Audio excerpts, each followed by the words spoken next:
Bismillahirrahmanirrahim. Alhamdulillah wassalatu wassalamu ala Rasulillah. Bapak, Bapak sekalian, pernah tidak kita dengar kata filsafat? Ini pembahasan yang sedikit berat ya. Filsafat. Apa sih filsafat itu? Jadi sejarahnya filsafat itu terdiri dari dua kata. Filosofia, berasal dari bahasa Yunani. Kalau philo itu artinya cinta, sophia itu artinya bijaksana atau hikmah. Nah, filosofia ini adalah orang yang cinta pada ilmu pengetahuan. Nah, dulu itu di Yunani, orang itu Pak bertahayul, menyembah dewa, menyembah patung, berhala. Tapi di satu sisi ada orang-orang yang dia mencintai ilmu Pak. Dia mencintai penalaran, analisa, mempertanyakan sesuatu tentang yang dasar, tentang nalar, menggunakan akal, menggunakan pengalaman. Ada orang-orang seperti itu. Jadi tidak semuanya berhala, tidak semuanya bertahayul, tidak. Nah, orang-orang ini tokoh yang kita kenal mungkin Aristoteles atau Thales, Descartes. Nah, orang-orang ini membuat sebuah buku, menuangkan pemikirannya pada sebuah buku, maka orang-orang inilah disebut filosofia. Nah, disitulah disebut filsafat. Orang yang cinta ilmu pengetahuan. Nah, kemudian pada zaman Islam, pada kepemimpinan Abu Ja'far al-Mansur, itu khalifah kedua Bani Abbasiyah waktu itu, Islam melahirkan tokoh-tokoh filsafat juga Pak, seperti Al-Kindi, Al-Farabi, Ibnu Rus. Nah, tokoh-tokoh Islam ini, Muslim ini, mereka menafsirkan dan mengkaji buku-buku daripada filsafat Yunani itu. Nah, tapi jangan ragukan lagi ulama kita Pak, jangan ragukan lagi Al-Kindi, Al-Farabi. Mereka mengkaji filsafat Yunani itu, mereka sudah dilindungi, didasari dengan akidah yang kuat, fikih yang kuat, ilmu agama yang kuat. Jadi ketika belajar tentang filsafat, mereka sudah tidak goyah lagi Pak. Nah, kalau kita belum kuat iman kita, belum kuat akidah kita, hati-hati kalau mau belajar filsafat. Tapi harus permantap dulu agama, permantap dulu iman. Nah, kemudian lanjut, ulama-ulama kita ini mengkaji Pak, menafsirkan buah pemikiran para filosofi Yunani tersebut, para filsafat Yunani tersebut. Nah, akhirnya lahirlah ada filsafat Barat, filsafat Islam, dan macam-macam lah filsafat. Ada filsafat wujudiyah, ada filsafat materialisme, ada filsafat rasionalisme, ada filsafat metafisik. Nah, jadi pemikirannya itu begini. Kalau kita Pak, orang Islam, itu kan jelas bahwa kita itu sumbernya dari Al-Quran. Semua pengetahuan itu, semua ilmu itu berasal dari Allah, yaitu kitab suci Al-Quran. Itu kita yakini sebagai seorang muslim Pak. Nah, dalam Al-Quran itu, di situ ada lengkap Pak.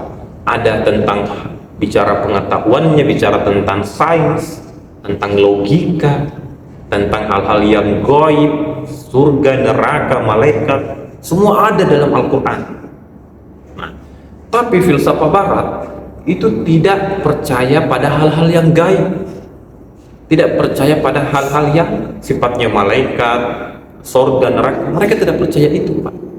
Yang mereka percaya hanya yang berdasarkan nalar, hanya berdasarkan logika, hanya berdasarkan pengalaman. Itu yang mereka percaya. Nah, sehingga kalau kita muslim berdebat dengan seorang filsafat Barat misalnya, itu tidak bisa juga kita gunakan hadis, gunakan ayat. Mereka tidak percaya. Tapi bagaimana cara kita? Kita debat dengan gunakan juga ilmu filsafat. Nah, jadi ulama kita menganggap bahwa filsafat itu adalah cara berpikir. Karena ada juga Pak orang itu didebat dengan filsafat Islam, dia masuk Islam Pak. Yang darinya dia orang tidak beragama, karena didebat dengan cara menggunakan filsafat, akhirnya dia masuk Islam. Jadi tidak semua filsafat itu tidak buruk ya, tapi itu cara berpikir. Nah, sekarang kita lihat contohnya. Ada filsafat itu Pak yang berbunyi wujudiyah, artinya menganggap bahwa kita ini adalah bagian daripada Tuhan. Seperti misal ada air es kita masukkan ke botol. Ketika air es ini dingin, maka akan keluar air di samping botol tersebut. Nah, dia anggap begitu. Nah, kita ini manusia katanya, Tuhan itu membagi dirinya. Kita bagian daripada Tuhan. Jadi semua anggota tubuh kita ini bagian daripada Tuhan, katanya begitu. Nah, ini kalau kita debat pakai ilmu hadis, ayat, mereka tidak akan percaya Pak. Tapi kalau kita katakan seperti ini, bahwasanya okelah semua ini dari Tuhan. Tapi apakah ketika kita berak buang air besar itu juga dari Tuhan? Nah, di situ langsung terskak tuh. Pernah ada perdebatan seperti itu ulama kita dengan seorang filsafat barat, seorang filsafat berdebat tentang Tuhan. Akhirnya ulama kita berkata, jadi kalau manusia buang air besar itu, apakah itu bagian daripada Tuhan? Wah, langsung KO lawannya. Jadi itu berdebat dengan orang seperti itu tidak bisa gunakan hadis ayat, tapi kita gunakan juga nalar kita sebagai seorang muslim, karena Al-Quran itu adalah ayat yang masuk akal. Islam itu adalah agama yang rasional, agama yang diterima oleh akal. Nah, olehnya itu, tapi ada juga teori filsafat yang bagus seperti metafisik, bahwasanya alam semesta ini tidak mungkin berjalan dengan sendirinya, pasti ada yang menciptakan, pasti ada yang membuat. Itulah yang membuat itu adalah Tuhan Allah Subhanahu wa Ta'ala. Jadi itu yang filsafat yang benar.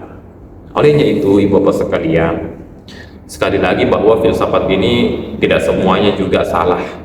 Ada filsafat itu yang betul-betul benar, dan itu ulama kita menjadikan filsafat ini sebagai sebuah cara berpikir, bahwasanya membuktikan bahwasanya Islam itu, Al-Quran itu adalah agama yang masuk akal, agama yang bisa diterima oleh akal manusia, agama yang rasional, agama yang betul-betul jalan, way of life, jalan hidup bagi manusia yang ingin selamat dunia dan akhirat.